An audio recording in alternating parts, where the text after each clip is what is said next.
Olá pessoal, a paz, tudo bem? Então, vamos dar continuidade aí à nossa aula com o tema O Ministério à Luz da Bíblia, dessa vez na segunda parte. Por que eu optei por dividir? Para que não viesse ficar um vídeo muito extenso e fadigar, tá bom? Os irmãos. Então vamos lá dar continuidade ao nosso debate por meio dos nossos slides e ver o que o mesmo tem preparado e separado para a nossa discussão nessa segunda parte. O tema do nosso slide aqui é a consequência da substituição dos valores.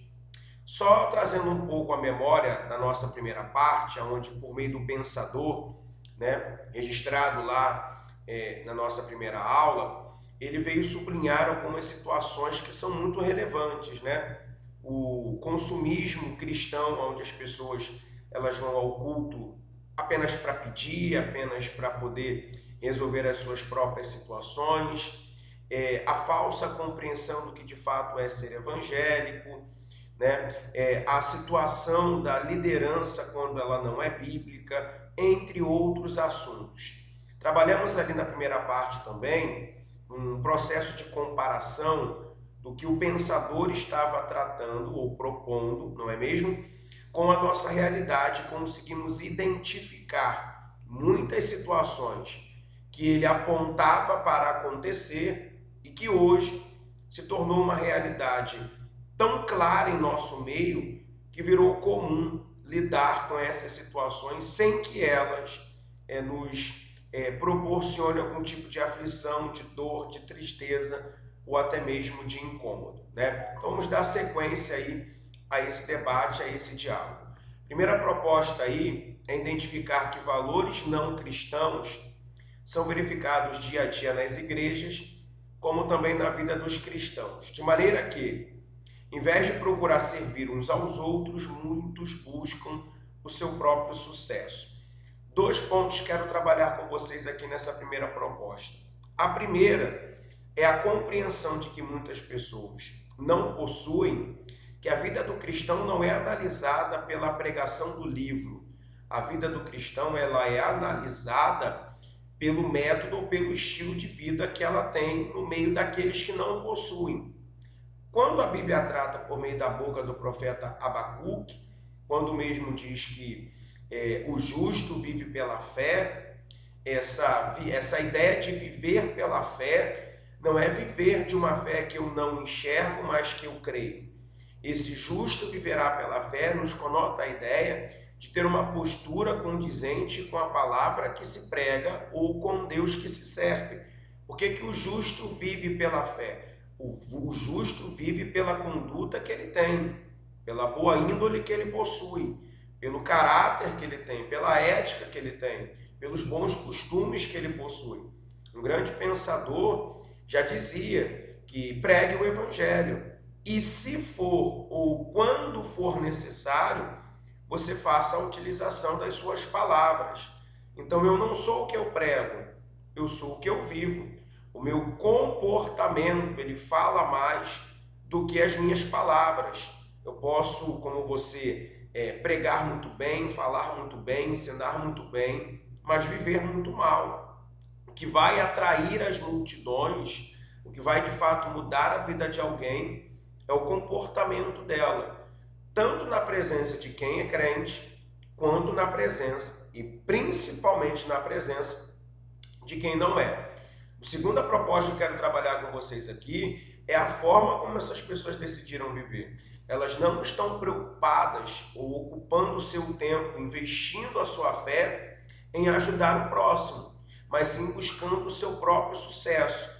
Tanto é que a ideia que norteia a ida de uma pessoa para um culto, qual é? Eu vou ao culto buscar a minha bênção. A ideia não é eu vou ao culto para abençoar alguém. Eu vou à igreja para ser a bênção na vida de alguém.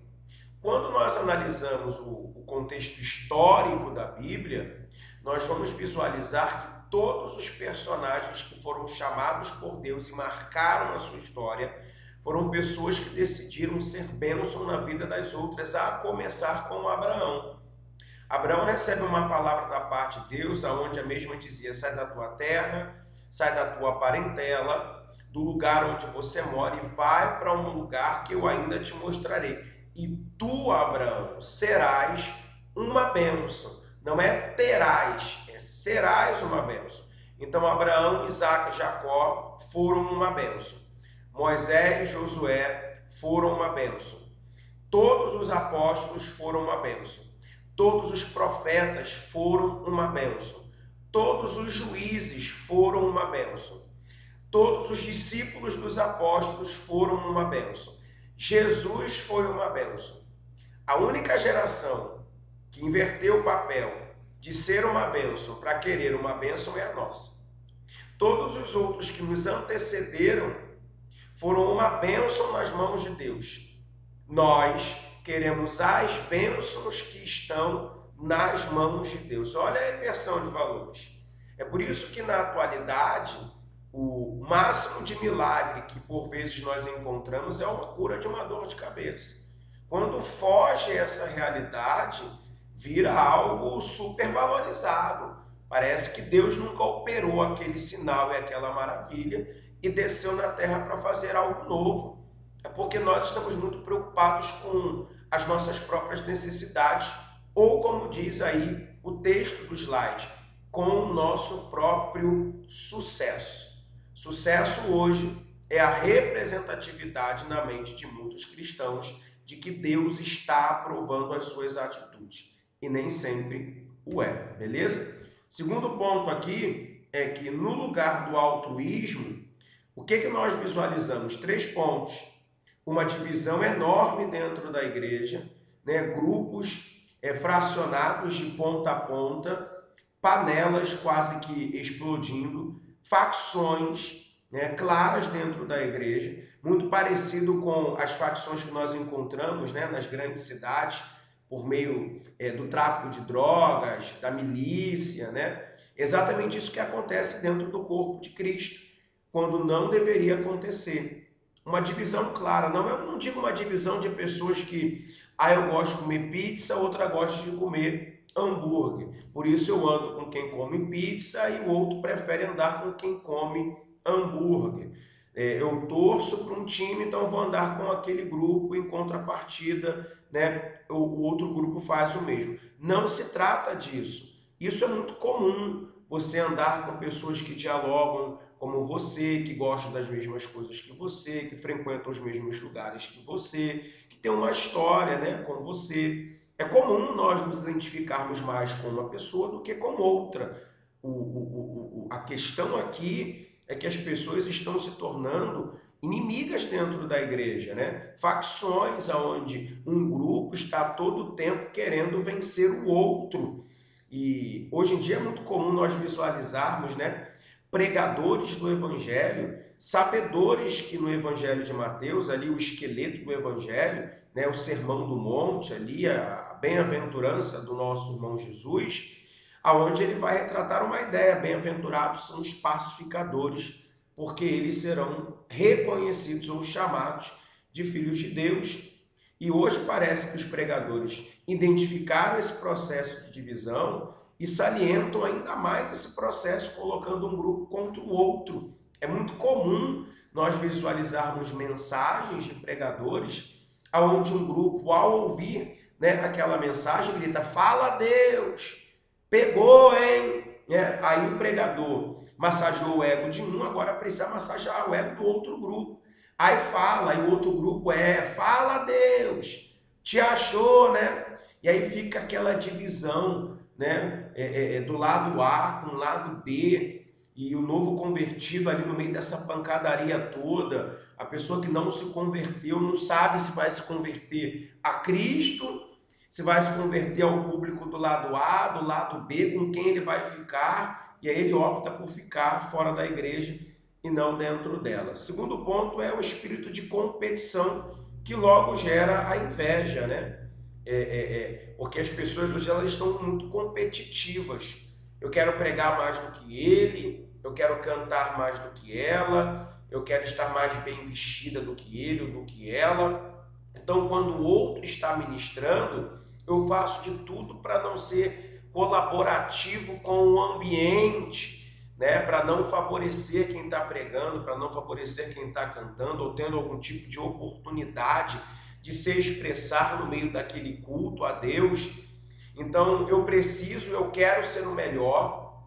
O senso competitivo, ele se tornou tão maligno, né, que eu torço para que o meu irmão gagueje, eu torço para que a igreja não receba, e quando as coisas vão fluir para o outro, eu fico triste, fico chateado, eu aguço meu senso crítico ao máximo possível, ao ponto de dizer que aquilo que o outro faz não foi o certo, e hoje se estabeleceu meio que uma disputa, né? Que a disputa não é na linha do conhecimento, mas é na ideia de dizer que ele está sendo usado por Deus sem ter um conhecimento, uma teologia burra, né? Aonde se alimenta a ideia de que Deus usa quem quer, e se Deus usa quem quer, o seu conhecimento não serve para absolutamente nada. Então é um espírito competitivo que gera inveja, que gera ciúme, que gera problemas, que não produz frutos sobre a vida de ninguém. E o terceiro tópico aí é o grupo de pessoas que estão em busca de riquezas e se tornam, por conta dessa busca,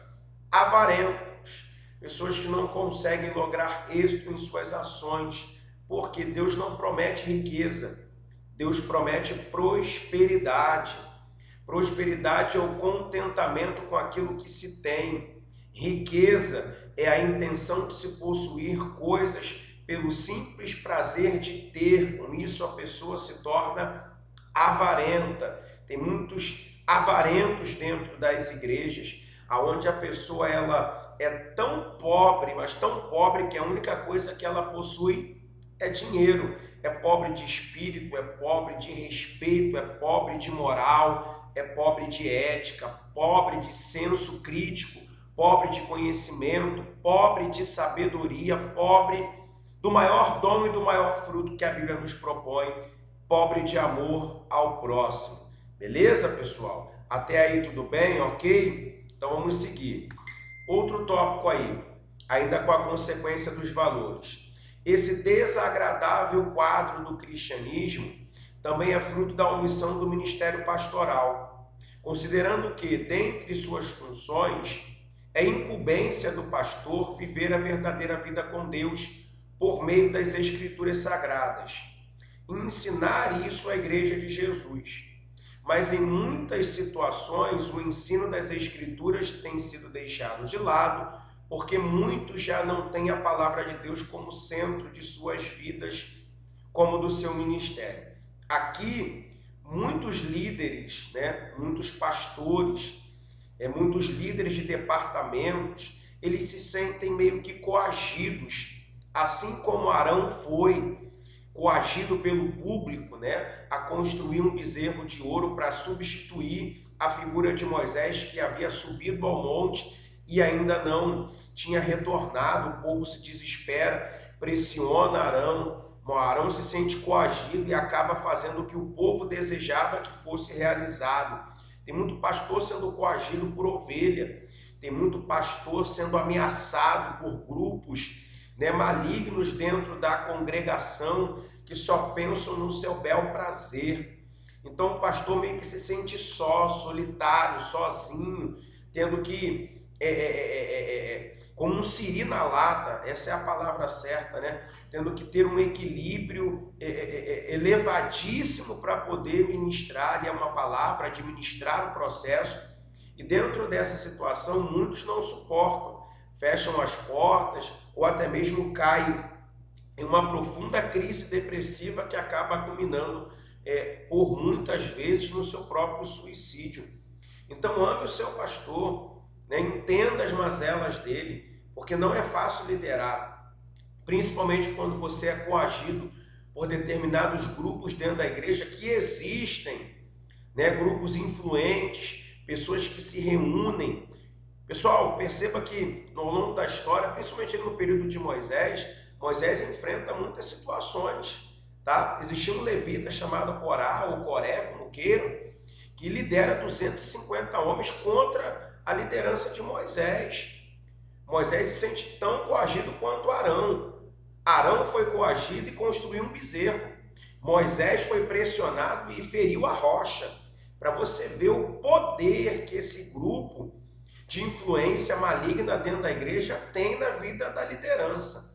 Tá bom? Outros sim, né, como diz aqui o texto, muitas situações o ensino das escrituras tem deixado de lado, porque muitos já não têm a palavra de Deus como centro de suas vidas, como do seu ministério. E isso é complicado, tá? Porque acaba se fazendo aquilo que dá certo, não aquilo que é certo, tá bom? Outro sim aqui, no último tópico, né? O pastoreio exige um homem íntegro, piedoso, dotado de muitas habilidades. Ainda assim, ele deve manter a atitude e a postura humilde de um menino pastor. Está explícito que os que forem liderar o povo de Deus devem, acima de tudo, ser exemplo de sacrifício, devoção, submissão, como de humildade. Bom, o que para pastorear existe? Integridade. O que é integridade? É o famoso não ter dois papos, não ter duas caras, não ter duas conversas, né? Falou uma coisa, mantém aquela coisa até o final. Mas também, integridade se dá a ideia de falar assim, olha, eu errei, tá? Vou me consertar, vou reparar o meu erro. Isso é integridade. É ter força para manter uma atitude e humildade para assumir uma falha. Ele deve ser piedoso. Piedoso traz a conotação, a ideia, gente, de ser uma pessoa que não está com o cajado na mão todo o tempo batendo na cabeça dos outros. É entender que as ovelhas ali, né, não são animais, são seres humanos, que um dia está muito fraco, outro dia está muito forte, um dia quer muito, outro dia não quer nada, né? Que são seres humanos formados, cheios de altos e baixos. Ele não está lidando com gente perfeita, né? Outros sim dotados de muitas habilidades. Volto a trazer aqui a ideia, né? Ah, Deus usa quem Ele quer. Ele usou até uma mula. Perfeito. A mula continuou sendo mula. E Deus não nos chamou para ser mula.